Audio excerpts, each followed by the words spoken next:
안녕하세요. 저는 여러분들의 사회탐구 코치 미스터 슈입니다. 여러분들 동영상 아래 내용 설명에 있는 네이버 카페 링크 타시고 들어오시면 학습 자료를 자유롭게 다운로드 받으실 수 있습니다.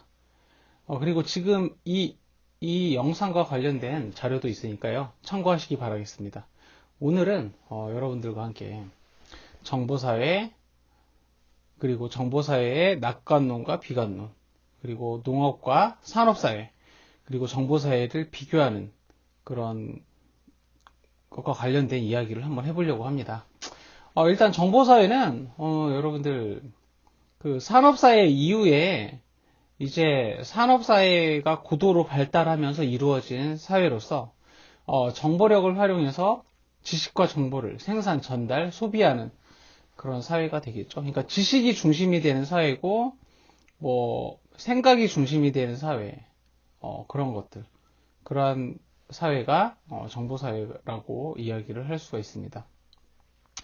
이러한 정보사회가 이제 도래를 하면 인터넷 이런 SNS 이런 지금 현대사회가 정보사회라고 할 수가 있는데, 이 정보사회를 굉장히 좋게 바라보는 사람들이 있습니다. 이러한 사람들은 기능론이죠. 기능론자들은 이제 앞에서 우리가 배웠을 때 교육, 종교, 각종 제도들은 사회를 통합, 유지, 조화, 안정, 균형을 이루게 하는 그런 좋은 기능을 한다라고 이야기를 했었죠. 그래서 마찬가지로 기능론자들은 이 정보사회에 대해서 굉장히 좋게 평가하는 경향이 있습니다. 그래서 3차 정보사회가 오면 새 시대가 올 것이고, 그리고 이제 더 이상 그 사회 변화를 위해서 혁명 이런 거는 전혀 필요하지 않다라고 보는 거고, 그리고 정보화가 이제 이루어진다면 계층 간의 소득 격차가 완화될 것이다 라는 거죠.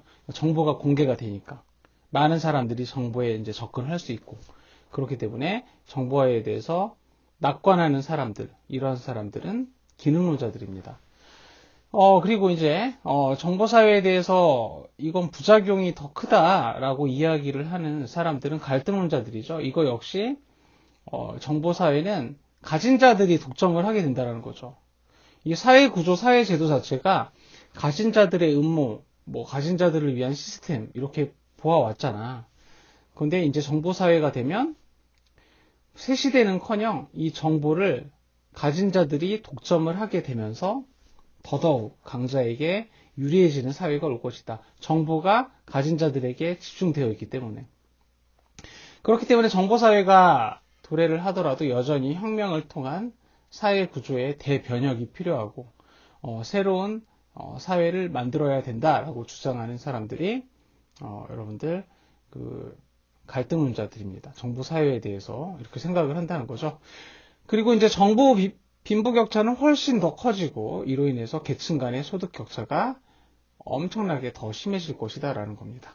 그래서 정보가 왜 고급 정보, 이러한 저급 정보 이런 것들은 누구나 다 이렇게 접할 수 있지만 고급 정보 이런 거는 여전히 부유층, 지배층들에게 집중될 것이기 때문에 그렇다라는 거죠.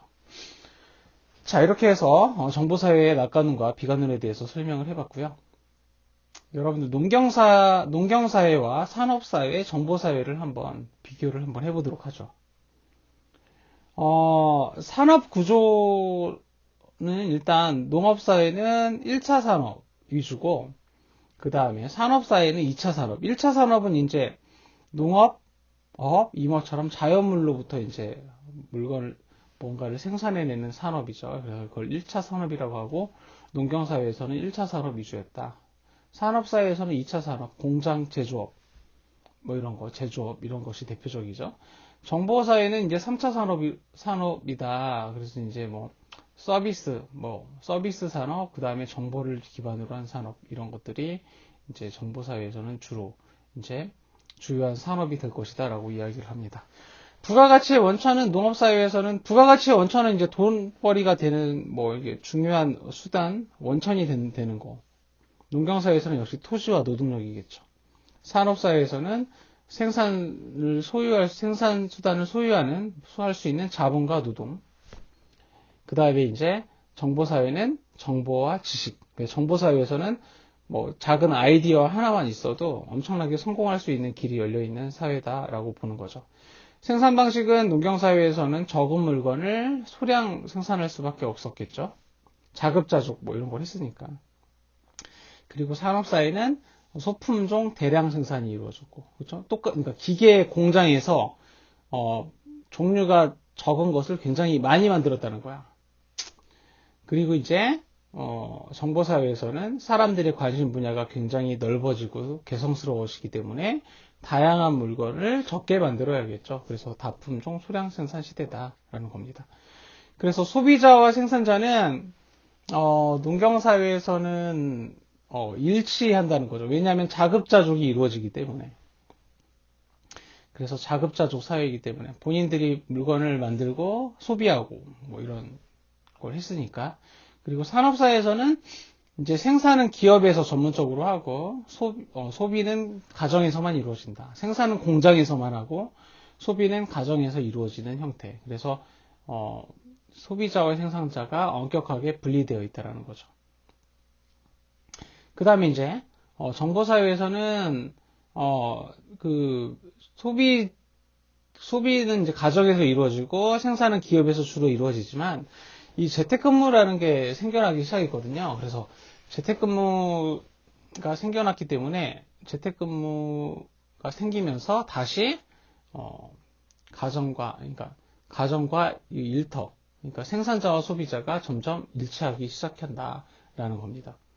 그래서 인구 특성은 농경사회에서는 다 농사를 지었기 때문에 동질적인 사회라고 볼 수가 있고, 산업사회에서는 이제 공장 다니는 사람이 대부분이겠지만 그래도 조금씩 직업들이 달라지기 시작했죠. 그래서 이질과 동질이 공존하던 시대. 정보사회에는 굉장히 많은 그런 다양한 직업들이 있죠. 그렇기 때문에 이질적이다라고 볼 수가 있습니다. 통제 방식은 농경사회에서는 비공식적 통제, 어떤 일이 생기면 뭐 우더른 말씀을 듣는다든지 마을 이장의 말을 듣는다든지 이렇게 관습에 따른다든지 그 다음에 예절에 따른다든지 그러한 것들로 주로 통제를 했다면 산업사회에서는 여러분들 엄격한 법을 통해서 공식 통제가 이루어집니다. 정보사회도 마찬가지로 공식 통제가 이루어진다는 거죠. 그리고 이제 당연히 사회 변동 속도가 제일 빠른 사회가 정보사회가 제일 빠르죠. 정말 얼마나 사회가 빠릅니까? 스마트폰도 얼마나 빨리 발전하고 세상이 정말 빠르죠. 정보사회가 1등. 그 다음에 이제 산업사회가 변동 속도가 2등. 그 다음에 농경사회가 변동 속도가 3등이죠. 제일 느립니다. 농경사회가. 제일 느리죠. 그 다음에 이제 가정과 일터의 결합 정도, 이게 이제 시험 문제에 많이 나오는데, 가정과 일터가 제일 결합이 많이 된 경우, 일치가 된 경우는 당연히 농경사회죠. 가정과 일터의 구분이 거의 없었어. 농사를 지었으니까. 가정이 곧 일터이기도 했죠. 그리고 이제 정보사회에서 그 다음에 재택근무가 생겨나기 시작하면서 가정과 일터의 결합이 점점 이루어지기 시작했고, 그렇기 때문에 정보사회가 2등, 가정과 일터의 결합 정도 2등. 산업사회는 가정과 일터의 결합 정도가 가장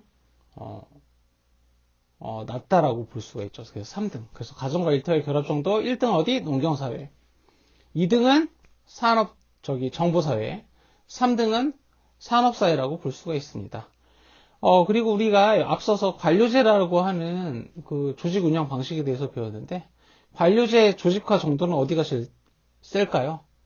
그렇죠. 산업사회는 굉장히 대규모 조직이 많았기 때문에 산업사회에서 이 관료제 조직이 제일 두드러졌고, 관료제 조직화 정도 산업화 사회에서는 1등. 그 다음에 이제 정보사회에서는 이 관료제 방식이 아이디어나 생각의 흐름, 이런 것들을 이렇게 생각을 하고 아이디어를 내는데, 이 관료제 조직 방식이 창의성과 개성을 좀 떨어뜨린다라는 그런 단점이 있기 때문에 관료제에서 벗어나자고 하는 탈관료제적 움직임이 일어나죠. 그렇지만 여전히 정보사회에도 기본적인 조직 운영의 틀은 여전히 관료제로 하는 곳이 많고, 부분 이제 팀제라든지 그런 걸 도입해서 부분적으로 탈관료제 시스템을 도입하고 있다는 겁니다. 그렇기 때문에 관료제 정도는 정보사회가 2등입니다. 그리고 농경사회에서는 대규모 조직 이런 게 없었기 때문에 관료제 조직 이런 게 없었어. 관료제라는 용어조차도 없었죠. 물론, 그 조선시대나 이런 사회에서 뭐 엄청나게 큰 군대라든지 뭐 그런 거를 관료제적 방식으로 운영했을 수도 있겠지만, 그 당시에는 관료제라고 하는 개념조차가 없었어. 그냥 어쩌다가 이렇게 운영을 하는 거지. 그렇기 때문에 농경사회가 3등입니다. 그래서 관료제 조직화 정도 어디가 1등? 산업사회가 1등. 그 다음에 정보사회가 2등. 그 다음에 농경사회가 3등이라고 할 수가 있습니다. 그래서 여러분들 이거 꼭 기억을 해 주셨으면 좋겠습니다. 자, 여러분들, 이렇게 해서, 오늘 강의를 마치도록 하겠습니다. 여러분들 이 동영상 도움이 되셨나요? 도움이 되셨으면 여러분들 구독하셔서 저하고 계속 꾸준히 만나서 공부를 했으면 좋겠고요. 아래 카페에 들어오셔서, 많은 자료들 자유롭게 다운로드 받으셨으면 좋겠습니다. 여러분들은 잘 될 거고요. 언제나 계속 행복할 것입니다. 지금까지 여러분들의 사회탐구 코치 미스터 추였습니다.